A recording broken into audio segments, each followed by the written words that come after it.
I'm here to refute the claim that Section 203, 206, 213, and 215 should remain the same in the Patriot Act made by Kenneth.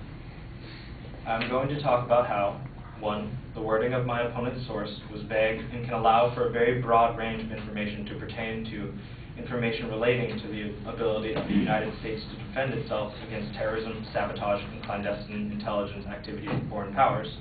2, I will talk about how my opponent's claim came to a hasty conclusion about the effects of 206, as well as do not factor in that the government has wrongfully accused innocent civilians of terrorist activity.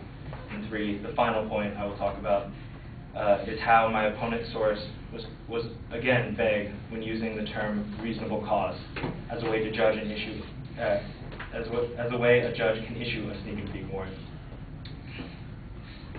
Section 1. In this argument's first point, my opponent uses a quote by the co-director of Georgetown Law School, Viet Dinh, which states, Section 203 defines the term foreign intelligence to include information relating to the ability of the United States to defend itself against terrorism, sabotage, and clandestine intelligence activities of foreign powers.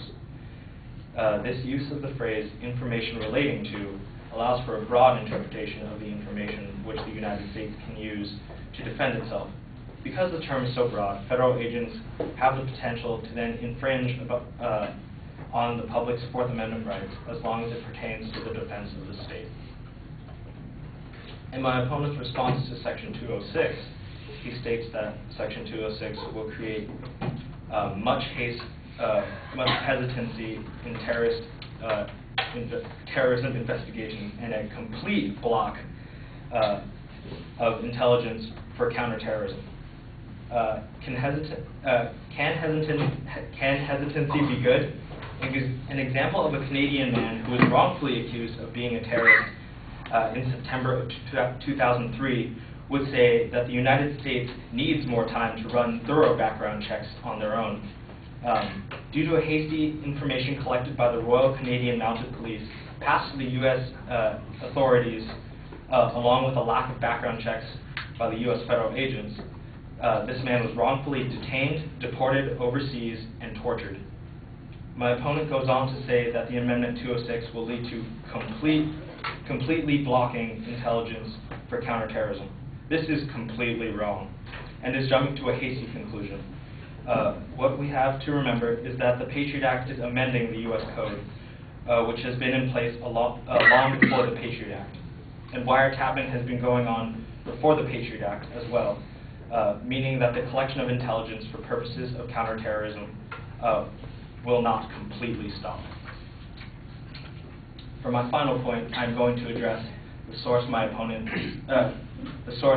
uses, which states that allowing the judge to grant the delays if he finds reasonable cause to believe that notice would result in death or physical harm to an individual, flight from persecution, evidence tampering, witness intimidation, or other serious jeopardy to an investigation. This term, reasonable cause, is another vague umbrella term that can be skewed. With this vagueness in mind, do you really feel that a sneak and peek warrant on your belongings would not be a breach in your Fourth Amendment rights?